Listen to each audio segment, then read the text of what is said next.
Chez Bissou Télévision, chaîne Oyo et Kokani na yo. Objectif, nous allons nini, premièrement, il y a Rolongwa, côté cinéma, où il y a un droit directement.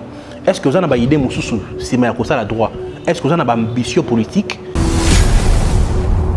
Na tiki monde cinéma te, na tiki théâtre te, na kotika yango pété.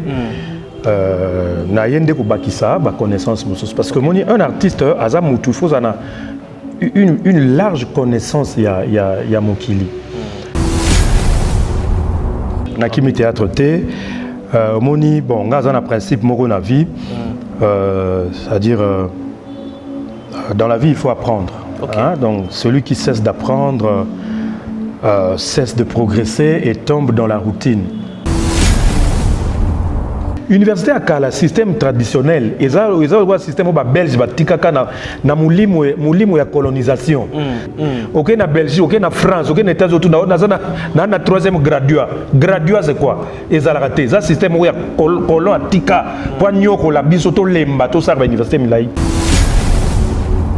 Système LMD, et ça donc au bani ils ont banana licence, ma graduat na Congo et Sili. OK. Et banda awa na eu passé, université panafricaine. Yem tabanda masolo ya LMD. Mais comment on a système au baye na ngoya sika, biso do mesana to ko histoire, to ko science politique, to ko ba cinq soit cours moins belé.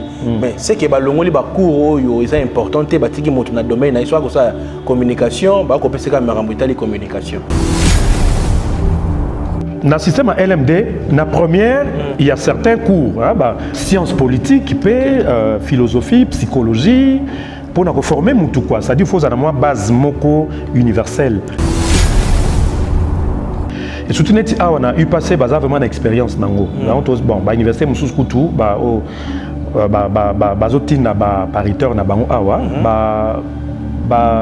renforcement de capacité pour maîtriser le système parce que tu es belé, maîtriser en côté. Député, tous les députés culturels, nous voter loi sur la politique culturelle. Il n'y a pas une loi sur la culture. Hein? Contrairement à domaine misusu, domaine au domaine minier, il y a une loi sur les mines. Il y a un code minier. De l'artiste congolais n'est pas connu. Artiste Azana Naza Moutou a son but lucratif, ou bien artiste Azali Moutou Oyo, Azana personnalité juridique naye et yebani que Azana Moutou a foutu la taxe naye et le rôle a foutu la taxe et c'est l'État paie à Tchaye Miso. Jusque là, Tozako Tambolaka un régime, il y a Asbel parce que les choses ne sont pas clairement définies. Il n'y a pas une loi. Tout ça vraiment clairement, l'artiste va clairement répertorié dans la nomenclature, il y a un métier. Est-ce que le salaire est artiste et yébani et yébanité? Chez Bissou Télévision, chaîne Oyo et Kokani na yo. mmfcontent.co.uk www.mmfcontent.co.uk MMF, comptabilité professionnelle pour tous. Thank you so much, Mr. Etienne Momavoli Mwanamboka.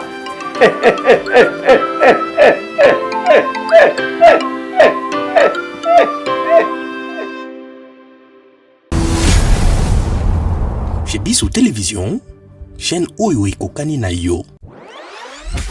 Vous allez belé beaucoup l'émission de partout na pesi bino mbote. Mbote, balamio c'est chez Bissou TV. Oui, madame la mission na bino réponse à nos questions. Yande ko la na pesi moyini nanga mbote, moyini bonjour, moyini nanga bonsoir. Tu dis ici Rock Bodor. Oui, il est en L2. L2 ouais. Ah d'accord, merci. L2 droit. L2 droit. Ah merci.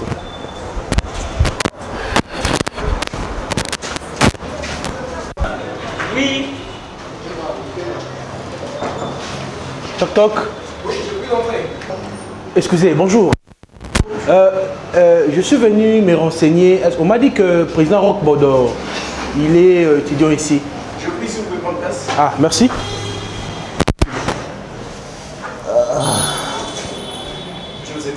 En tant que journaliste, je suis venu voir et investir. Est-ce que c'est vrai? Il est en train de faire le droit parce qu'il y a beaucoup de choses qui se disent à propos de lui. C'est vraiment...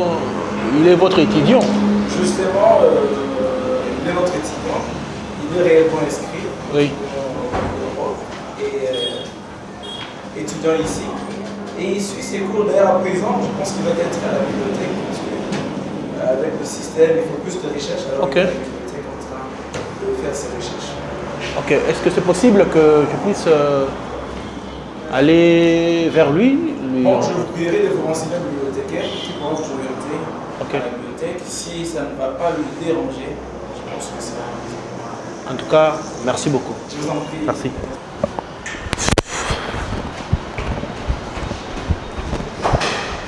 Bibliothèque.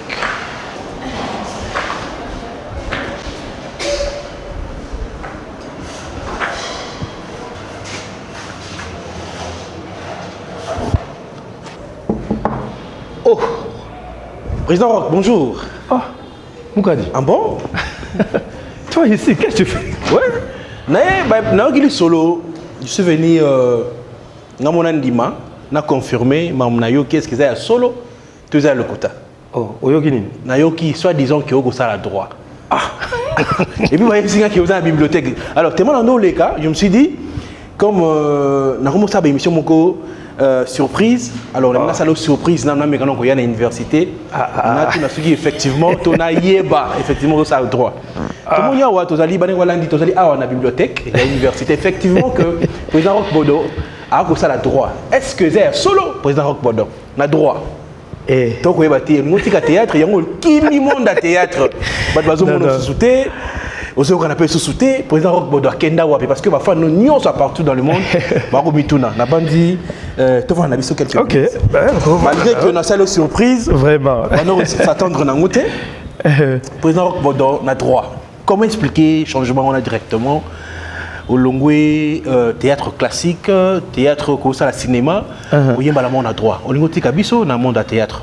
Ah, en tout cas, merci beaucoup. Na kimi théâtre té, na kimi théâtre té. Moni, bon, on a un principe moko na vie, c'est-à-dire dans la vie il faut apprendre. Okay. Hein? Donc celui qui cesse d'apprendre cesse de progresser et tombe dans la routine. Mon so comme la routine, c'est-à-dire comme on dirait commis la vie, dans la vie, nous en art on dit on n'est jamais arrivé. Il faut toujours chercher, continuer à apprendre, chercher à s'enrichir intellectuellement. Donc à Kimi Théâtre T, je pense que droit na théâtre, bon droit en général na théâtre ils ont incompatibilité. Écoutanga nous avons justement livre sur code de la propriété intellectuelle et la propriété littéraire et artistique. Ça veut parler de droit d'auteur. Mais président Roch Bodo, déjà dans le monde de théâtre, vous avez professionnel, vous avez babé ngaro mutamayele, vous avez ça pas droit. Sorry, tata, limbisabiso malgré na yebris na dérangé je pense. Donc Maître Koko Yoka, Maître Koko Yoka, collègue. OK, enchanté. Je m'appelle comment Nayo. C'est notre président Star Nabiso, qui est partout nabité, c'est na yama place à ça la pourtant va cour na ya 3. Donc Bolimbi c'est vraiment pour un dérangement. Merci beaucoup. Merci. Président Roch Bodo, les loyo oyena droit. Objectif nous allons nini premièrement, il y a Olongwa côté du cinéma, où il y a droit directement. Est-ce que vous avez une idée de cinéma ça la droit? Est-ce que vous avez une ambition politique? Parce que tout le monde dit que vous avez une ambition la droit et là la politique ça la droit. Est-ce que le président Roch Bodo les loyo a pensé un jour après que ça la droit à côté politique, à tika monde où il y a cinéma, tout ils allaient juste car que au qui ça va poser un rêve où ils ont depuis au moment là. Merci beaucoup. D'abord il faut rectifier. Natiki monde cinéma, natiki théâtre, nakotika yango pété. Na yende ko bakisa ba connaissance parce que moni un artiste azamutu faut ana une large connaissance ya mokili. Il faut avoir une discipline belée parce qu'on est appelé à faire la peinture de la société. On est appelé à développer des thèmes. Et donc, tant que tu as appelé à développer des thèmes, il ne faut pas tous la limiter. Ça, c'est en général, c'est-à-dire enrichissement personnel dans le cadre de Moussala ou déjà en tant qu'artiste.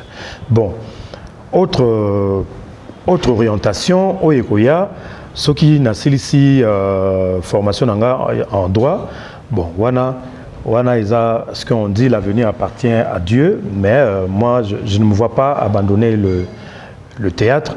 Bah, fanatique nangai ba bangate, natiki théâtre té. Jusque-là, nous avons une ambition politique. Il paraît que les politiciens a financé autant à l'université. Est-ce que c'est vrai? Tu vas préparer déjà pour la 2023. Vous avez déjà rumeur mingi. Est-ce que c'est vrai que le président Roch Bodo Bako Bongisa pour été en 2023 il y a un maponami topé que là c'est moi autant à mais quand on peut couper ça sur moins éclaircissement côté wana. Non, ceux qui écoutent les politiciens monde aza simananga ndeta mususu nenga na tanga pété pour ba politiciens bazana bokasi wana ya ko fabriquer pe mutumba moko a commissaire pe na domaine mosongolo ya politique.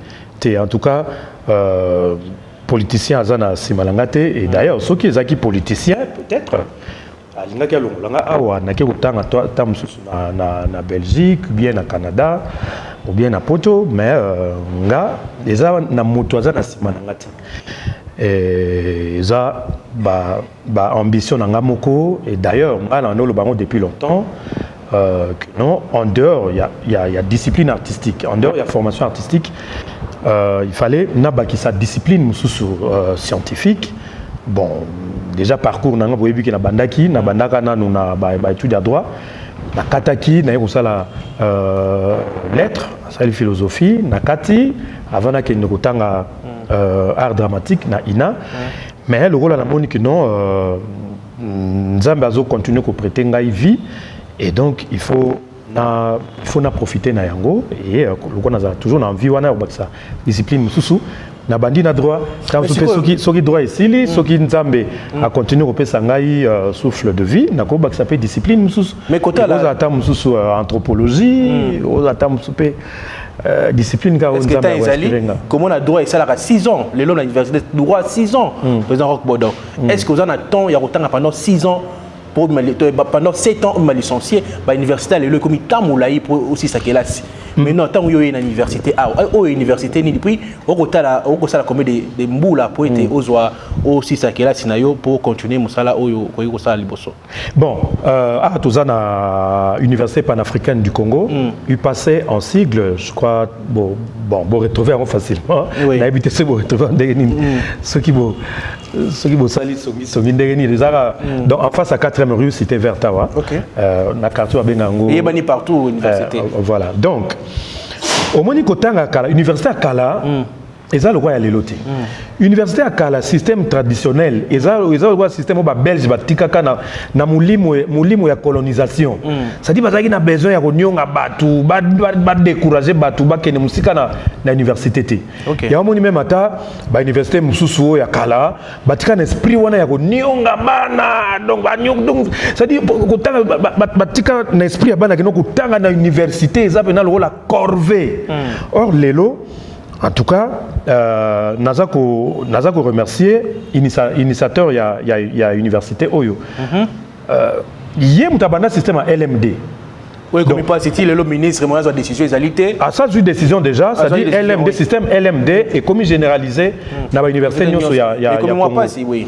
Bon, il faut pas s'adapter parce que nous sommes en tout cas Totikalaki l'unique pays dans le monde où c'est le système gradué. Ok, au Canada, na Brazza, on a un deuxième gradué, tout nos gradués eloni.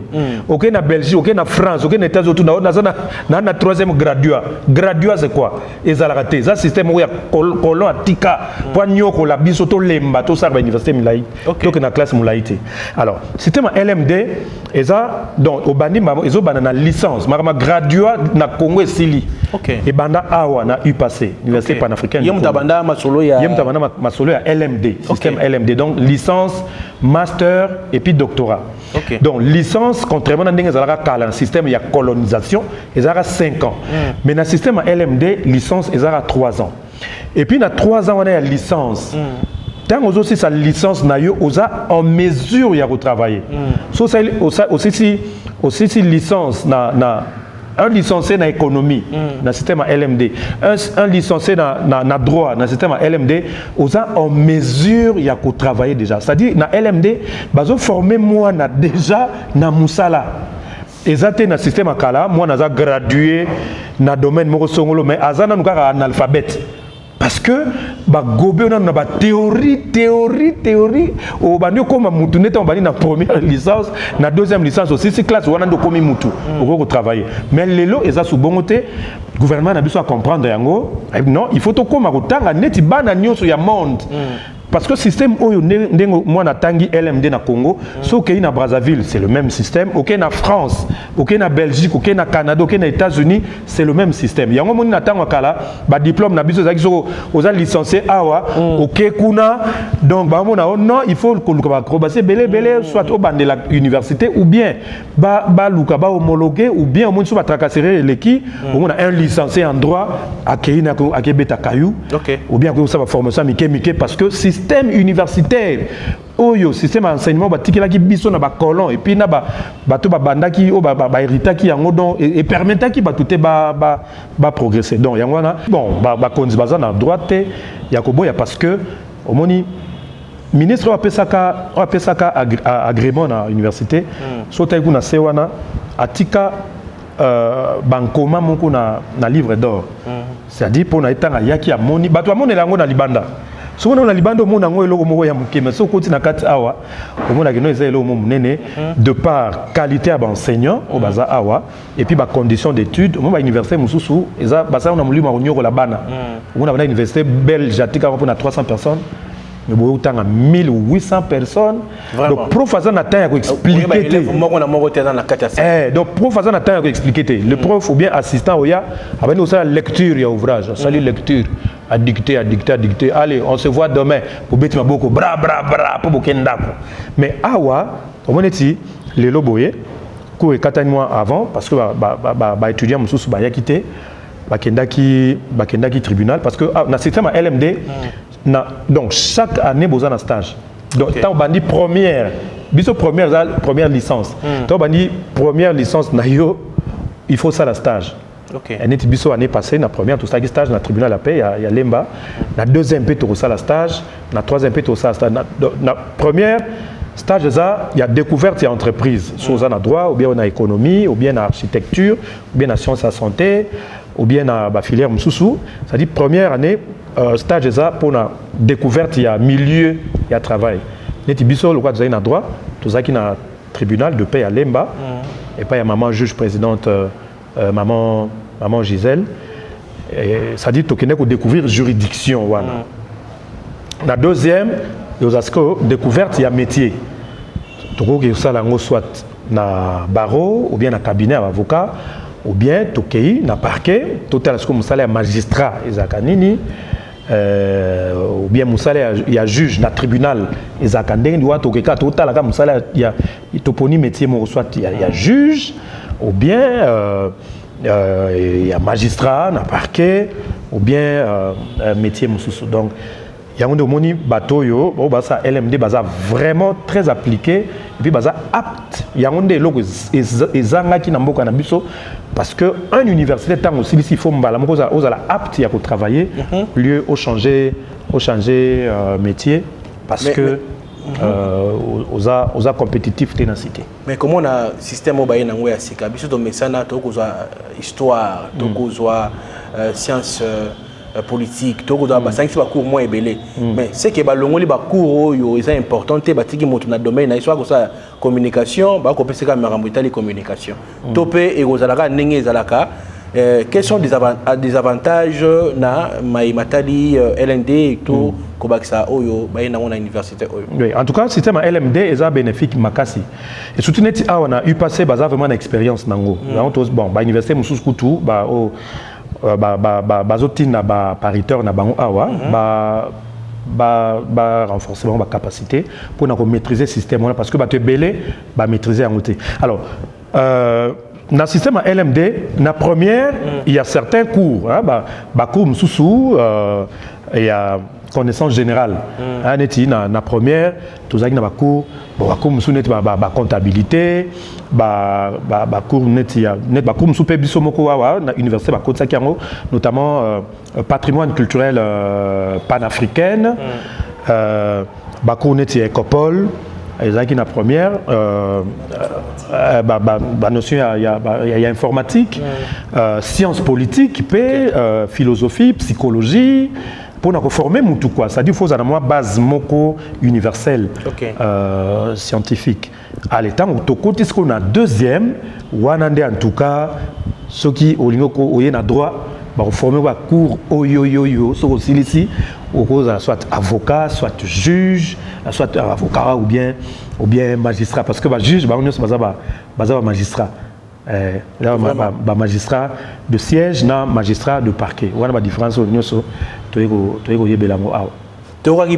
Soit disant que le ministre de la Culture et Art, pour n'est pas chef de l'État, il y a un domaine où il y a des difficultés.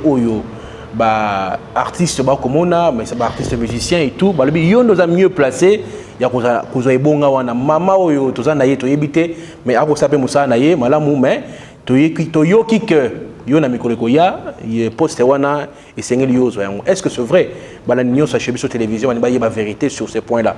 Est-ce que vous allez moto oyo ba ko préparer pour zo ebonga wana pour maramunyo so artiste aza ba droit d'auteur na ye azwa alia ndenge sengeli neti bamboka mususu lelo artiste comédien mo mutanzala artiste musicien soit kufe sengela senga makambo nyo so wana toyebite ce qui lelo comme ministre ya culture et art ni ni koya nango ya sika kasi poète artiste ba sepela.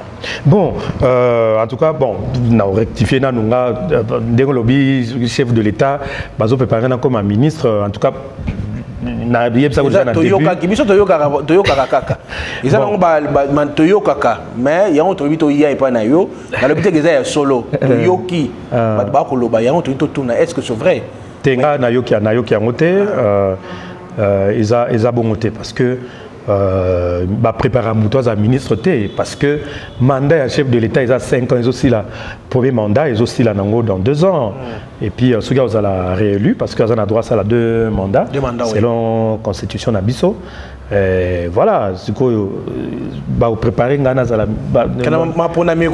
non ça en tout cas ça n'a rien de tel c'est que raison c'est que na ya kutanga université. Et donc, il n'y a pas d'autres raisons politiques jusque-là. Bon, quant à deuxième volet, il y a Mutuna Nayosoki, et ça, que n'a commis ministre de la culture. Bon, je pense que Mutuna commis ministre, d'abord, à Gosala, non vision a été. Et Sengeli, pour nous faciliter ministre tâche. Et Sengeli, nous gouvernement, nous avons une politique culturelle, c'est-à-dire, leitmotiv mokoboye une sorte de feuille de route où le ministre Nyoso agoya ko appliquer yango pour na contribuer na vision ya gouvernement na vision ya mokonzi ya mboka. Alors biso jusque là ya mo pe ba ministre batata banaka parce que il n'y a pas une politique culturelle une fois commis et bon voilà ce que je dois suivre. Le Kolangaï Naza, ministre de la Culture, évidemment, Akoya Pe, na contribution naïe, en tant que Mouto Azana vision, Azana maîtrise, il y a domaine wana. Mais tango nini ezalité et kozala moi passi ata ngai na ye na ba projet na ngai ata na lobi ngai pour avoir été longtemps un opérateur culturel, na opé sa vision, ce qui est obéir na ba priorité à gouvernement to changer 1000 ministres bako za la PO ministre o kwazaki comédien o musicien o kuna peintre o kuna sukinani bako ça les logo monter parce que vision à gouvernement baza ko tenir compte il y a culture voilà il y a une lutte à bosso na tout ça là bato bazali ba député toza ba député baza ba culturel ba bundana nous pona ba voter loi sur la politique culturelle. Il y a pas une loi sur la culture. Hein? Contrairement à domaine misusu ba domaine nyoso au domaine minier, il y a une loi sur les mines.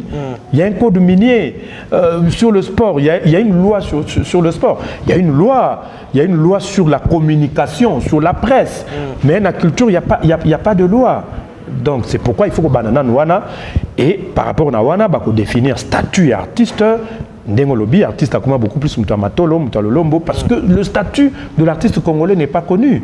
Artiste azana naza mutu a sans but lucratif ou bien artiste azali mutu oyo azana personnalité juridique naye et yebani que aza mutu a futa ba taxe naye et loko la zo futa taxe et sengeli pe l'état pe a chaye miso de manière à ce que à subventionner à payer ba crédit à payer ba financement pour ayebi que loko la futa kampako et ko zongela ye d'une autre manière mais biso jusque là tozako tambolaka na régime il y a ba asbel parce que les choses ne sont pas clairement définies, il n'y a pas une loi tout ça vraiment clairement l'artiste baza clairement répertorié dans la nomenclature, il y a ba métier était.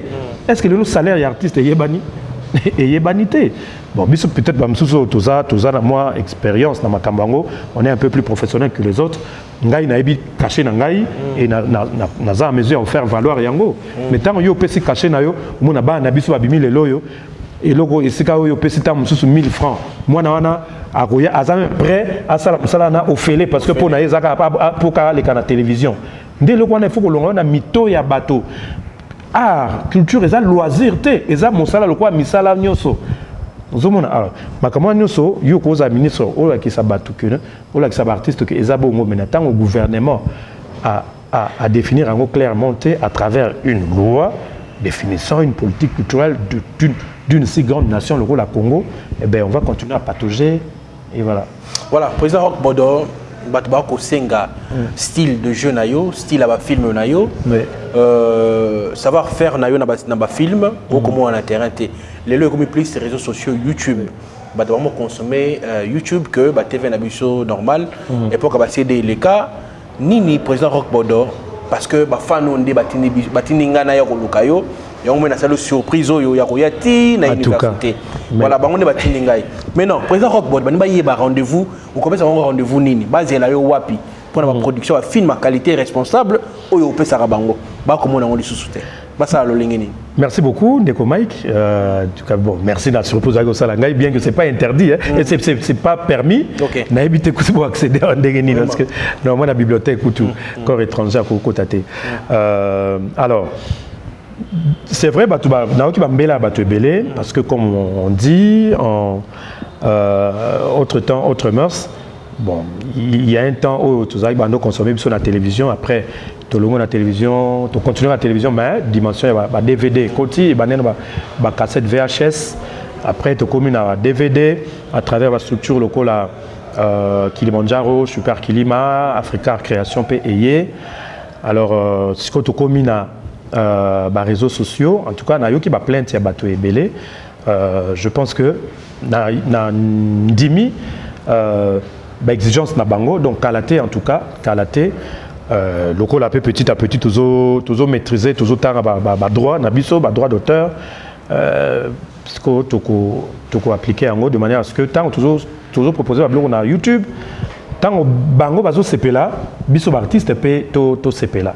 Donc je pense que Kalamingité, Bakomona, et tout ça, la chaîne, où ils allaient déjà, mais ils ont vraiment enrichi, ils ont approvisionné les sous-soutés parce que tu as maîtrisé nos droits, parce que nous, personnellement, nous se retrouvons dans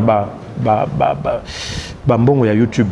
Mais je crois dans les songi na binopé parce que vous avez la maîtrise, il y a YouTube, total un peu comment ça va se passer et Bandeko, Baroye, chaîne Nini. En attendant, on a Roch Bodo TV et puis Roch Bodo Premium TV. On a un film à Kalaïza dans Mukuna, on va y quitter.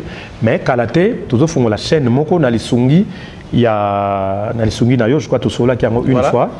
La chaîne Moko Yassika, où vous allez vraiment très alimenté, très animé.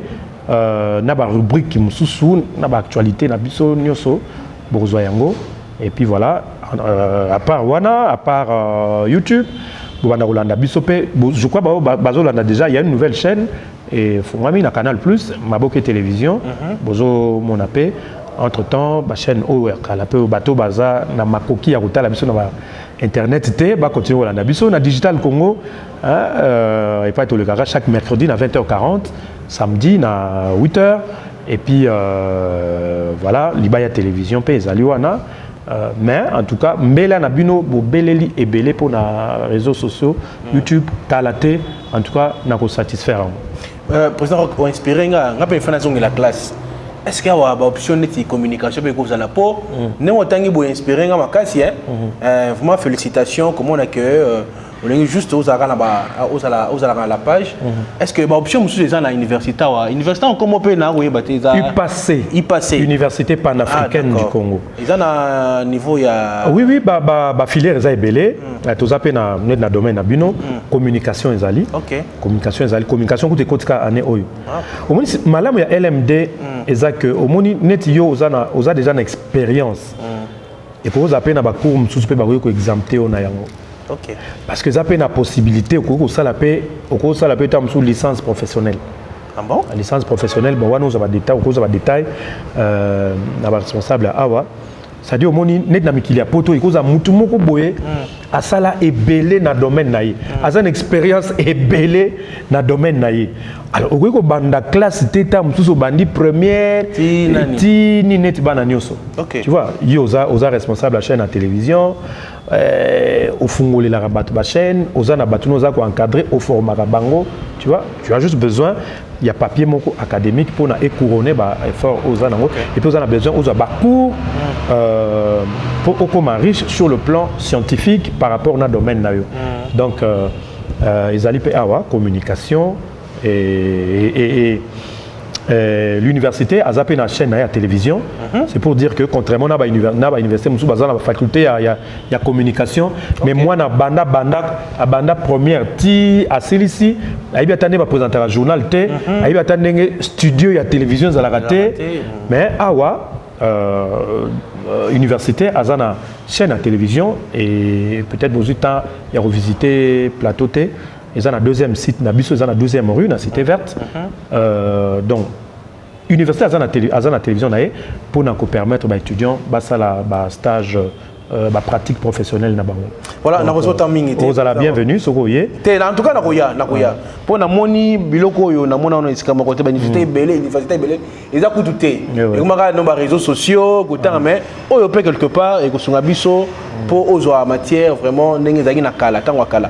Bana mingi ba ko tanga société dit réseaux sociaux autane ma mususu kanzi ya autala atanga classe. Biba mususu ba autanga te parce que système akala zaki système mundela zaki pour à décourager bato batanga. Mais système alelo na LMD en tout cas nazoyeb sabandeko soko za la moi temps na yo ozo diplôme d'état na ata osa déjà université okoki ko ya ba ko orienter yo parce que le responsable est belé politique de Batanga Awa, on a peut-être comboté parce que nous avons une autorisation, il y a recteur T, mais le responsable est belé au lieu de gouvernement, le gouvernement est qui Batanga Awa. Il y a un monipé, Bisopé, Tozali Awa, bien que nous sommes ce que nous sommes, la population est Bisso, Tozali, mais Tozongi, parce qu'il y a du sérieux ici.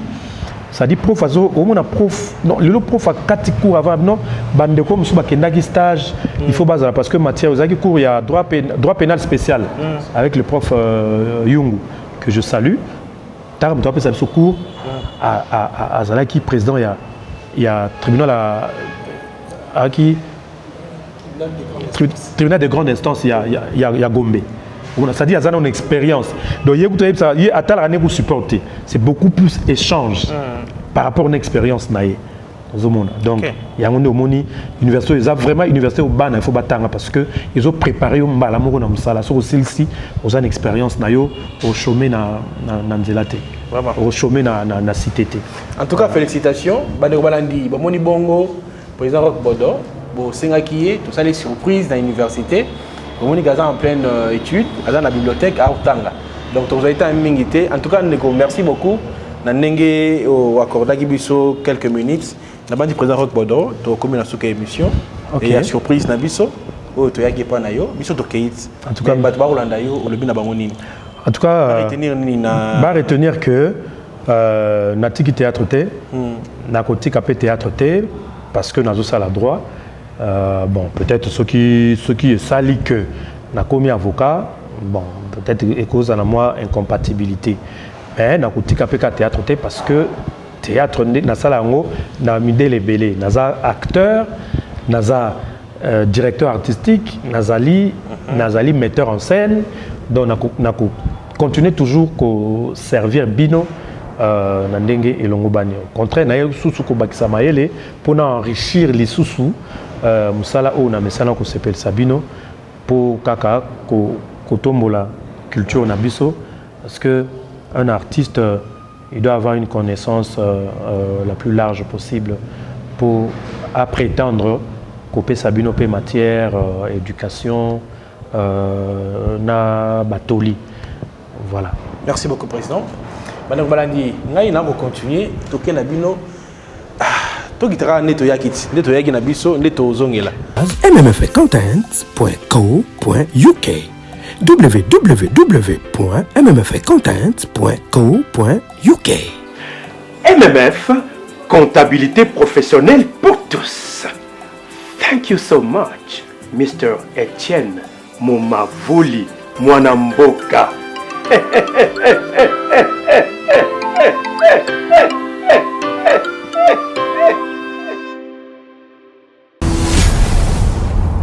Chez Bissou Télévision, chaîne Oyo Kokani na yo. Bozale belé boko l'émission de partout na pesi bino mbote. Mbote balamio c'est chez Bissou TV. Oui malamu na mission na bino réponse à nos questions. Yande ko na bino. Napesi moyini nanga mbote, moyini bonjour, moyini nanga bonsoir.